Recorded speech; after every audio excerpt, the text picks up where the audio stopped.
can help you get them.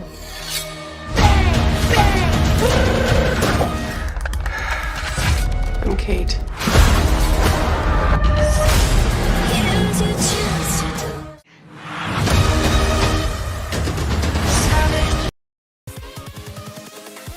Halo sob, apa kabar semuanya?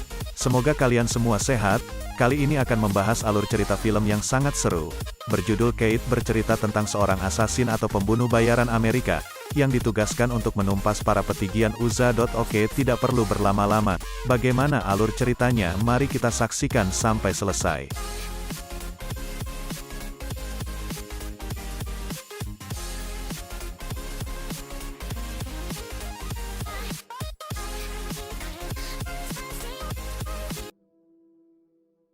Film dibuka di Osaka, Jepang, dan kita akan diperlihatkan sebuah mobil berwarna pink tengah menuju ke suatu tempat. Di dalam mobil itu ternyata ada seorang wanita bernama Kate. Diketahui Kate ini adalah seorang asasin atau pembunuh bayaran yang sangat ahli menggunakan senjata sniper. Saat itu Kate temani oleh mentornya sendiri yang bernama Ferric. Selama 13 tahun Kate menjadi pembunuh bayaran, ia tidak pernah sekalipun gagal dalam misi, dan ia juga cukup disegani di kalangan mafia Amerika. Diketahui misi Kate kali ini adalah menghabisi ketua Yakuza dan wakilnya. Setelah mobil itu sampai di lokasi keturun, dan ia langsung dihadapkan dengan dua orang anak buah Yakuza. Kate pura-pura bertanya alamat, namun tiba-tiba setelah menghabisi dua orang tersebut,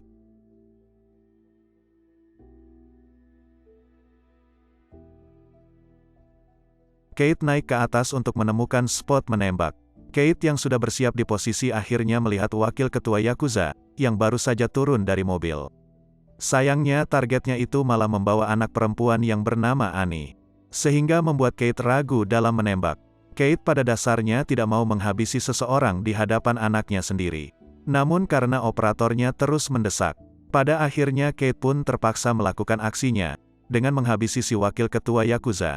Sementara itu di mobil yang ada di sebelahnya sang ketua Yakuza hanya bisa meratapi wakilnya yang sudah tewas. Diketahui wakilnya itu tak lain adalah adik kandungnya sendiri. Merasa keadaan sudah kacau, sang ketua Yakuza pun memilih pergi meninggalkan Annie. Di balik itu Kate yang seharusnya menembak lagi sang ketua Yakuza, ia malah termenung, karena tidak tega melihat Annie terus berteriak histeris di depan jasad ayahnya. Pada akhirnya Kate pun memutuskan untuk tidak melanjutkan misi, yaitu memburu sang ketua Yakuza. Adegan beralih ke Tokyo tepatnya 10 bulan setelah kejadian tersebut. Terlihat Kate sedang berjoging malam untuk membubarkan fisiknya. Di sini kita sengaja melihat sebuah keluarga yang tampak bahagia bersama anak dan suaminya. Saat itu juga Kate langsung berpikir kalau ia juga ingin mempunyai keluarga dan segera pensiun dari pekerjaannya. Kemudian Kate langsung mengutarakan hal tersebut kepada Ferry. Mengerti apa yang Kate inginkan, apalagi semenjak kejadian 10 bulan yang lalu Kate seperti selalu merasa bersalah kepada anak target yang telah ia habisi, yaitu Annie.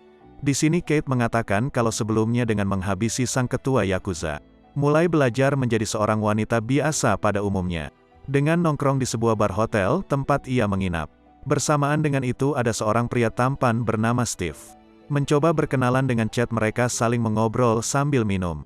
Hingga pada akhirnya Stephen bisa menancapkan pusaka di dalam kamar hotel. Setelah mandi wajib di dalam toilet, sementara Kate diam-diam memeriksa dompet milik Steve untuk mengetahui di manakah alamat rumah Steve berada. Bersamaan dengan itu tiba-tiba Kate mendapat pesan dari Ferry untuk segera menghabisi sang ketua Yakuza di sebuah menara. Tepat jam 11 malam kita tahu misinya ini adalah misi terakhir Kate.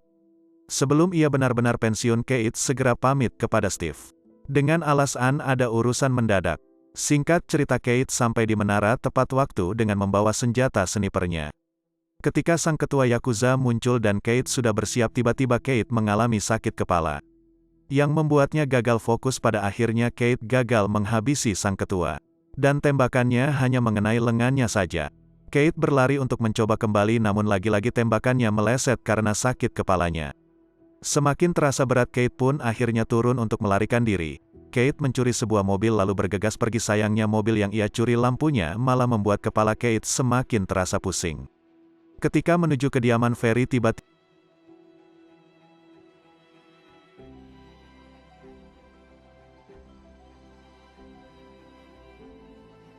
untungnya polisi datang. dan segera membawa Kate ke rumah sakit. Adegan berpindah ke masa lalu saat itu Kate masih kecil dan ia merupakan seorang anak yatim piatu. Yang orang tuanya terbunuh. Kate ditemukan oleh Ferry. Dan Ferry yang mendidik Kate menjadi seorang asasin sampai sehebat sekarang.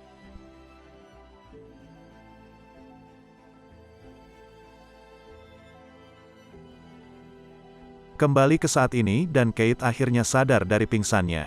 Dokter yang merawatnya mengatakan kalau Kate telah keracunan zat kimia bernama polonium. Yang mana hal itu akan merusak kulit serta organ-organ penting Kate di dalam tubuhnya. Kate bertanya apakah ia bisa disembuhkan. Si dokter menjawab kalau hal itu kemungkinan mustahil. Bahkan dokter memvonis hidup Kate hanya bisa bertahan 24 jam. Di sini kesadar kalau orang yang telah meracuninya tak lain adalah cinta satu malamnya, yaitu Steve. Sebelumnya memberikan minuman kepada Kate yang pastinya sudah dicampuri dengan polonium. Kate yang masih ingat dengan alamat rumah Steve, ia pun berencana mendatanginya. Sekarang juga Kate diam-diam kabur dari sana lalu mencuri sebuah pistol yang dibawa polisi. Kemudian Kate memaksa si dokter memberikan sebuah obat anti nyeri agar ia bisa bertahan walaupun hanya 24 jam dengan menggunakan mobil curian. Kate pergi ke rumah Steve. Sesampainya di sana Kate langsung melumpuhkan Steve sambil menodongkan pistolnya. Di sini Kate bertanya kenapa Steve tega meracuninya. Steve menjawab kalau ia hanya disuruh dan orang yang menyuruhnya mengatakan kalau obat itu hanya obat biasa. Steve sama sekali tidak tahu kalau itu adalah racun. Istri Steve juga ikut bicara kalau orang yang menyuruh Steve adalah salah satu tangan kanan ketua Yakuza yang bernama Sato. Keluarga Steve dan Sato berjanji akan melepaskan mereka. Jika melakukan hal tersebut, Steve dan istrinya memohon kepada Kate untuk tidak menghabisi mereka. Kate yang merasa hal ini bukan salahnya Steve. Ia pun akhirnya melepaskan mereka. Setelah itu Kate menemui Ferry untuk menceritakan semuanya. Di sini Kate mengatakan kalau ia tetap akan menjalankan misi tersebut. Karena sekarang bukan hanya sebuah misi melainkan balas dendam. Bertanya apakah Ferry tahu di mana tangan kanan ketua Yakuza yang bernama Sato. Biasa berkumpul. Ferry mengatakan kalau Sato biasanya berkumpul dengan anak buahnya di sebuah panti pijat. Kita tahu Sato adalah orang yang telah menyuruh Steve memberikan racun kepada Kate. Biasanya berkumpul dengan anak buahnya di sebuah panti pijat. Kita tahu Sato adalah orang yang telah menyuruh Steve memberikan racun kepada Kate.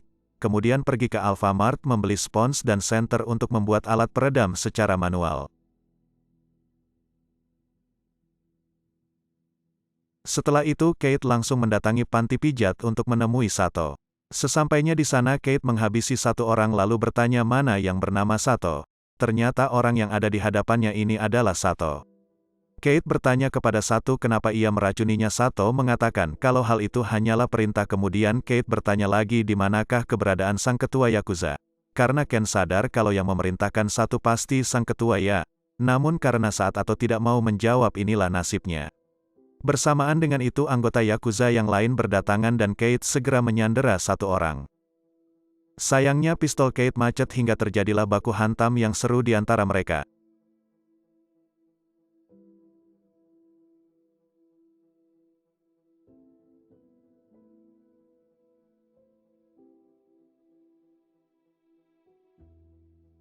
Setelah Chad berhasil menghabisi mereka semua, tiba-tiba datang satu anggota Yakuza yang baru saja dari toilet. Si anggota yang ketakutan ia pun mengatakan kalau Ani pasti tahu keberadaan sang ketua Yakuza. Mengingat Ani adalah keponakannya, si anggota juga mengatakan kalau Ani sekarang ada di sebuah konser. Kita tahu Ani merupakan gadis remaja yang dulu ayahnya dihabisi oleh Kate di awal film. Kemudian Kate bergegas ke sana untuk mencari Ani. Kate masih ingat dengan wajah Ani. Karena sampai saat ini Kate sebenarnya masih merasa bersalah kepada Ani.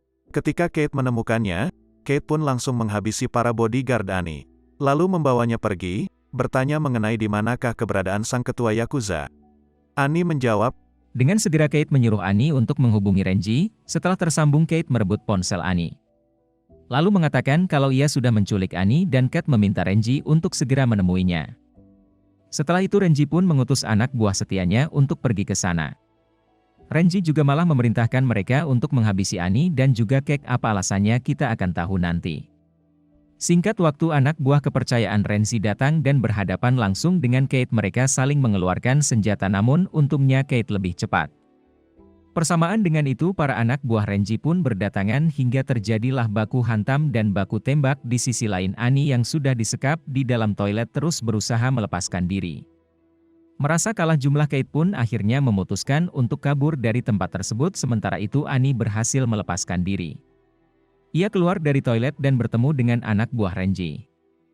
Annie pun begitu lega karena ia akhirnya berhasil selamat, namun ternyata mereka malah menodongkan senjata kepada Annie. Bersamaan dengan itu Kate datang dan langsung menghabisi anak buah Renji. Kemudian Kate kabur namun Annie terus mengikutinya. Kate sempat menyuruh Annie untuk pergi namun ia tetap ingin ikut. Bersama Kate merasa sudah aman, Kate dan Annie pun duduk bersama untuk beristirahat di sini. Annie mengatakan kalau ia tahu Kate ingin menghabisi sang ketua Yakuza.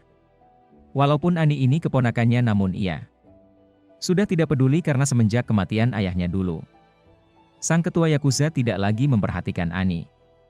Annie sendiri belum tahu kalau orang yang telah menghabisi ayahnya adalah Kate.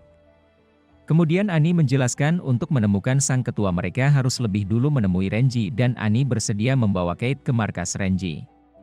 Singkat cerita Annie masuk ke dalam markas Renji namun ia hanya bertemu dengan tangan kanan Renji. Ini orangnya di sini.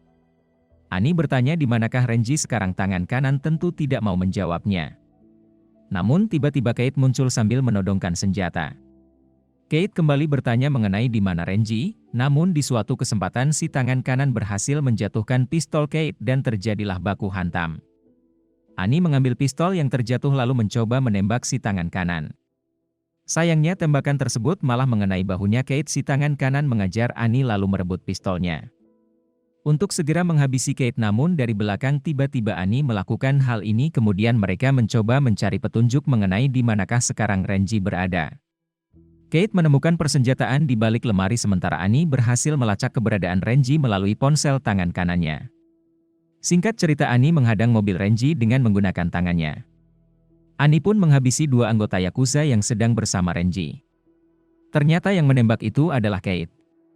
Setelah berhasil memojokkan Renji, Kate bertanya di manakah sang ketua Yakuza berada. Dan ia tidak akan menghabisi Renji jika Renji mau mengatakannya. Renji menjawab kalau sang ketua hanya mengatakan kalau ia akan pergi ke tempat keluarga. Untungnya Annie tahu tempat keluarga yang dimaksud tersebut. Sebelum pergi ke menyempatkan menghajar Renji sampai tak sadarkan diri. Ketika hendak menuju ke sana Kate menghubungi Ferry untuk memberitahu lokasi sang ketua Yakuza. Kate ingin dijemput oleh Ferry setelah ia menghabisi sang ketua Yakuza. Karena Kate merasa hidupnya hanya akan bisa bertahan beberapa jam lagi. Dan Annie kemudian naik taksi hingga akhirnya ia sampai di tujuan. Sebelum masuk ke dalam Kate meminta Annie untuk segera pergi karena Annie masih muda dan masih bisa hidup normal seperti anak-anak remaja seusianya. Untuk melupakan semua kejadian yang telah terjadi pada hari ini. Ketika kita akan masuk tiba-tiba tubuhnya melemah sehingga Kate harus kembali menyuntikkan obat anti nyerinya. Pada akhirnya Kate bertemu dengan sang ketua Yakuza. Kate bertanya apakah sang ketua Yakuza masih menyimpan dendam kepada Kate atas kematian adiknya dulu? Sang ketua menjawab kalau ia sudah lama mengikhlaskan adiknya apalagi ia tahu Kate hanya diperalat. Sang ketua balik bertanya apakah Kate bekerja untuk seseorang bernama Ferry? Setelah Kate mengiyakannya, sang ketua mengatakan kalau Ferry adalah partnernya Renji. Dan ia sekarang tahu Renji telah mengkhianatinya. Sang ketua juga mengatakan kalau ia tidak pernah menyuruh anak buahnya untuk meracuni Kate karena ternyata itu adalah ulah dari Renji atas seizin Ferry. Di sini sang ketua menyuruh Kate untuk segera menghabisinya saja karena ia menganggap kalau Renji sudah menang. Di luar rumah Annie yang masih belum pergi tiba-tiba ia didatangi oleh Ferry memberitahu Annie orang yang telah menghabisi ayahnya adalah Kate. Ferry juga akan menjadikan Annie seorang pembunuh bayaran di masa mendatang seperti Kate dulu. Ketika berbincang tiba-tiba terdengar suara tembakan yang artinya Kate sudah menghabisi sang ketua Yakuza. Kate pun keluar dan bertemu dengan Ferry dan juga Annie. Kate meminta Annie untuk tenang dan ia juga melarang Annie ikut bersama Ferry. Namun Annie yang sudah dikuasai amarah dengan tega menembak Kate hingga tak sadarkan diri. Annie tetap memutuskan untuk ikut bersama Ferry. Setelah mereka pergi ternyata Kate masih hidup karena tembakan Annie dia hanya mengenai bahunya. Tak lama datang sang ketua Yakuza memberikan obat yang dijatuhkan. Tidak jadi menghabisi sang ketua karena mereka sepakat akan memburu Renji dan juga Ferry. Di balik itu Ferry membawa Annie ke kediaman Renji. Ferry mengatakan kalau ia akan merawat Annie seperti dulu ia merawat Kate. Di sini Ferry juga memberikan selamat kepada Renji karena sekarang Renji sudah sepenuhnya menjadi ketua Yakuza. Mereka tidak tahu kalau sebenarnya sang ketua masih hidup. Di sisi lain Kate dan sang ketua sedang bergegas ke kediaman Renji. Sesampainya di sana ternyata yang datang bukan hanya mereka berdua melainkan dengan para anak buah sang ketua. Yang masih setia kepadanya mereka segera mengacak-ngacak markas Renji dan menghabisi semua pengkhianat yang berpihak kepada Renji. Termasuk para anak buah Ferry. Ferry yang menyadari penyerangan tersebut, ia pun menyuruh Renji untuk menyelesaikan masalah ini. Sesuatu kesempatan akhirnya sang ketua berhasil memojokkan Renji di sini. Ia menantang Renji berduel dengan pedang katana. Jika Renji berhasil menang maka Renji berhak menjadi ketua Yakuza. Mendengar hal itu Renji dibuat senang. Mengingat ia jauh lebih mudah dan kuat ketimbang sang ketua. Namun ternyata sang ketua dapat dengan mudah menghabisi Renji. Di balik itu Kate terus berjuang mencari Annie dengan melawan para anak buah Ferry. Annie sempat tertembak di kakinya namun ia berhasil bangkit. Hingga mampu menghabisi semua anak buah Ferry. Pada akhirnya Kate menemukan Annie yang sekarang sedang disandera oleh Ferry. Dan Ferry mengatakan kalau ia meminta maaf telah mengkhianati Kate namun memang layak dikorbankan sebagai bentuk balas budi kepada Ferry karena dulu ia yang merawatnya. Di sini Ferry juga memberitahu kalau orang yang dulu menghabisi kedua orang tua Kate adalah Ferry. Kemudian mereka saling beradu cepat tembak. Ferry tewas di tempat sementara Kate hanya terkena tembakan di bagian samping perutnya. Setelah itu Annie membawa Kate berjalan keluar namun Kate yang merasa tidak akan bisa bertahan. Ia pun meminta Annie membaringkannya. Di sini Kate meminta maaf karena dulu telah menghabisi ayah Annie pun memaafkannya karena Annie tahu kalau Kate hanya diperalat sebelum meninggal. Mengatakan kalau sang ketua sudah berjanji kepada Kate akan merawat Annie dan mengurus Annie dengan baik. Ta'amma atat. Bagaimana menurut kalian kisah yang mungkin dapat kita ambil dari film ini? Tulis di kolom komentar. Oke, cukup sekian dari saya, mohon maaf bila banyak kesalahan.